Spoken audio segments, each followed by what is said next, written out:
नमस्कार। आज हम एक बड़े ही दिलचस्प सवाल पर बात करने वाले हैं। हाँ, सवाल ये है कि एक साधारण सा दिखने वाला पत्थर। और एक पूजी जाने वाली भगवान की मूर्ति, इनमें आखिर फर्क क्या है? बिल्कुल, और इसको समझने के लिए हमारे पास एक लेख के कुछ हिस्से हैं। हाँ, जिसका शीर्षक है दृष्टिकोण, पत्थर और भगवान का अंतर। और इसमें ओशो से जुड़ा एक बड़ा ही रोचक किस्सा भी है। जी, तो आज कोशिश यही रहेगी कि हम समझें कि ये जो हमारी सोच है, हमारा नजरिया और हमारे मन की श्रद्धा है ना, इनका पूजा और आस्था में क्या रोल है। बिल्कुल, इसी को थोड़ा खोल कर समझते हैं। तो किस्सा कुछ यूं है कि ओशो एक पुराने मंदिर में जाते हैं, काफी पुराना मंदिर। वहां वो देखते हैं कि एक आदमी है जो पत्थर की एक मूर्ति की पूजा कर रहा है, पूरी श्रद्धा से। हाँ, पूरी श्रद्धा से फूल चढ़ा रहा है, अगरबत्ती जला रहा है, प्रार्थनाएं कर रहा है, मतलब एकदम भक्ति में डूबा हुआ। तो ओशो उसके पास जाते हैं और बड़े आराम से, सहजता से पूछते हैं। क्या पूछते हैं? पूछते हैं कि भाई, क्या तुम वाकई मानते हो कि ये पत्थर भगवान है? ओहो, सीधा सवाल। हाँ बिल्कुल। और ये सवाल अपने आप में सोचने वाला है ना। उस व्यक्ति के लिए तो वो सिर्फ पत्थर नहीं था। नहीं, बिल्कुल नहीं। वो तो उसकी आस्था का, उसकी श्रद्धा का केंद्र था।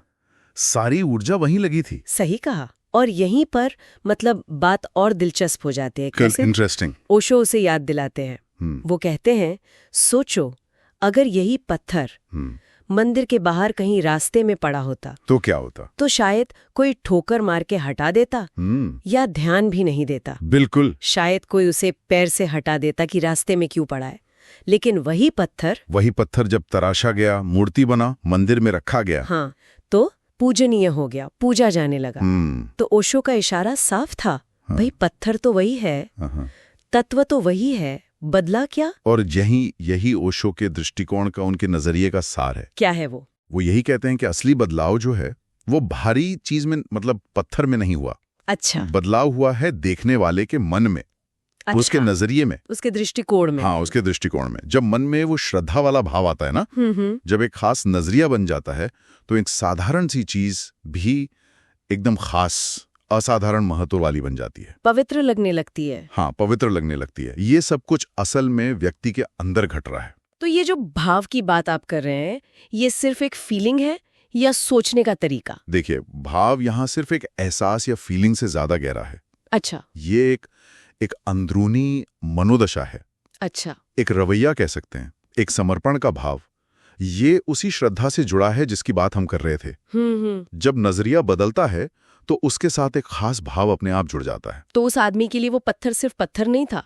नहीं, वो उसके अपने समर्पित भाव का, उसके श्रद्धा वाले नजरिए का एक प्रतिबिंब बन गया था। इसीलिए जब ओशो ने सवाल किया, हाँ, तो शायद उसे ये झटका लगा। हाँ। ये एहसास हुआ कि भगवान पत्थर में शायद उतना नहीं जितना उसके अपने भाव में बसा है। ये समझना तो बड़ा दिलचस्प है।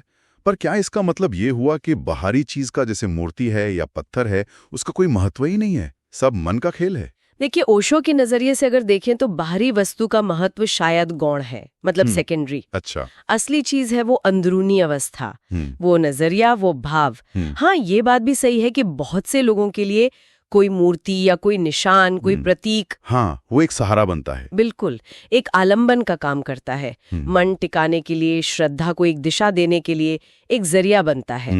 लेकिन ओशो जोर इसी बात पर देते हैं कि अगर अंदर वो भाव नहीं है, वो सही नजरिया नहीं है, तो फिर सिर्फ बाहर की पूजा या कर्मकांड शायद वो गहरा अनुभव ना दे पाए। हाँ, सुना है कि ओशो की बात सुनकर उस आदमी की आंखों में आंसू आ गए थे। जी, बताया गया है। शायद उसे यही समझ आया होगा कि पूजा सिर्फ बाहर का काम नहीं है, बल्कि एक गहरी अंदरूनी अवस्था है। हाँ, जो अंदर से ही पैदा होती है। अच्छा, तो ये निकला कि पत्थर को भगवान बनाने की जो ताकत है वो बाहर नहीं है, वो हमारे अंदर ही है, हमारे नजरिए में, हमारे भाव में। बिल्कुल सही। दिव्यता या किसी चीज का महत्व वो किसी बाहरी वस्तु में बंद नहीं है, वो तो देखने वाले पे निर्भर करता है। हाँ, देखने वाले की चेतना पर, उसके नजरिए पर, उसके भाव पर निर्भर करता है। अगर मन साफ है, श्रद्धा से भरा है, तो ईश्वर का अनुभव कहीं भी हो सकता है, पत्थर में भी, पेड़ में भी, किसी इंसान में भी। हाँ, बिल्कुल। और अगर इसका उल्टा सोचें, अगर मन उलझा हुआ है, शक से भरा है, तो फिर चाहे कितनी भी सुंदर, कितनी भी भव्य मूर्ति क्यों ना हो, शायद वो जुड़ाव, वो कनेक्शन महसूस करना मुश्किल हो। तो इस पूरी बातचीत से हम क्या सीख सकते हैं? मतलब मुख्य बात क्या निकल कर आ रही है? मुख्य बात यही लग रही है कि जिसे हम पवित्र मानते हैं या महत्वपूर्ण मानते हैं, हाँ, उसका तय होना बाहरी रूप रंग से ज्यादा हमारे अपने अंदर के दृष्टिकोण और भाव से होता है। सही कहा। और ये हमें एक बहुत अहम सवाल पर सोचने को मजबूर करता है क्या सवाल? कि अगर हमारा नजरिया, हमारा भाव एक मामूली पत्थर को भगवान का दर्जा दे सकता है, तो यही नजरिया हमारे जीवन के जो दूसरे पहलू हैं, जैसे हमारे रिश्ते हैं, जो मुश्किलें आती हैं, रोज की जो परिस्थितियां हैं, उनको देखने के हमारे तरीके को कैसे प्रभावित करता होगा? ये बहुत गहरा सवाल है। कहीं ऐसा तो नहीं कि जिसे हम समस्या मान लेते हैं या जिसे खुशी कहते हैं, हाँ, वो भी काफी हद तक हमारे अपने नजरिए और भाव का ही नतीजा हो। इस पर वाकई सोचने की जरूरत है। बिल्कुल, इस पे विचार किया जा सकता है।